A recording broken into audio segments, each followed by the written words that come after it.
Let's start by checking prices. Over here in the corn market, things got off to a higher start on the overnight trade, and now we're into double-digit higher. We've got 11 3/4 cent gain now going on in the July contract of corn. That is at 4.16 1/4.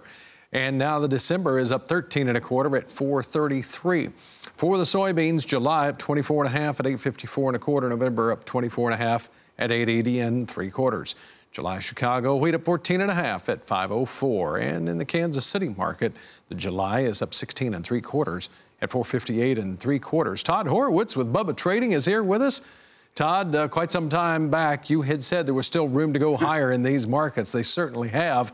Now one has to wonder, have we flushed out all of the shorts in all of this, or is everybody going to kind of jump to the long side now? What are you hearing?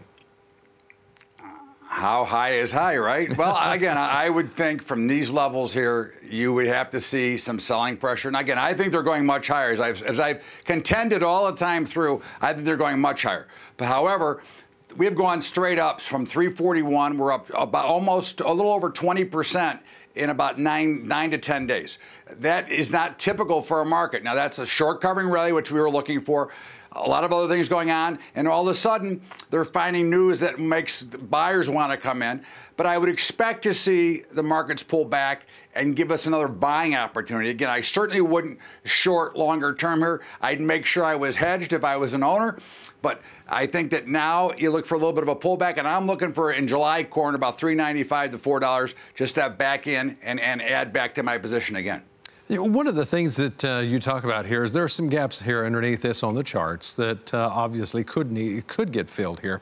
But there's a lot of enthusiasm also about where the economy is headed and things like that. How much of that enthusiasm do you think is spilling over here into the grains?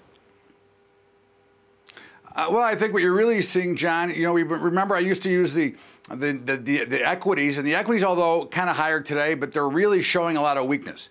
And I think some of that money that's coming out of the equities is flowing into what we call the alternative space, which would be grains, would be one of them. So I think that's part of the picture.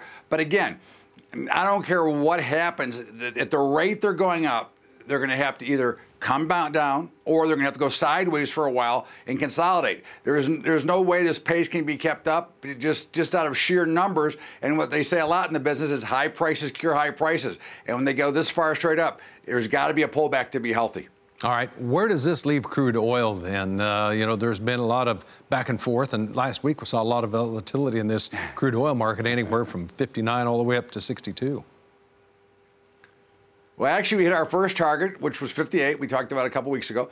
I think we go lower. Again, 60 is probably going to be pretty solid resistance. I think you get the next stop down, in my opinion, 55. But I think they're bringing a chance that we get back under 50 at some point this year.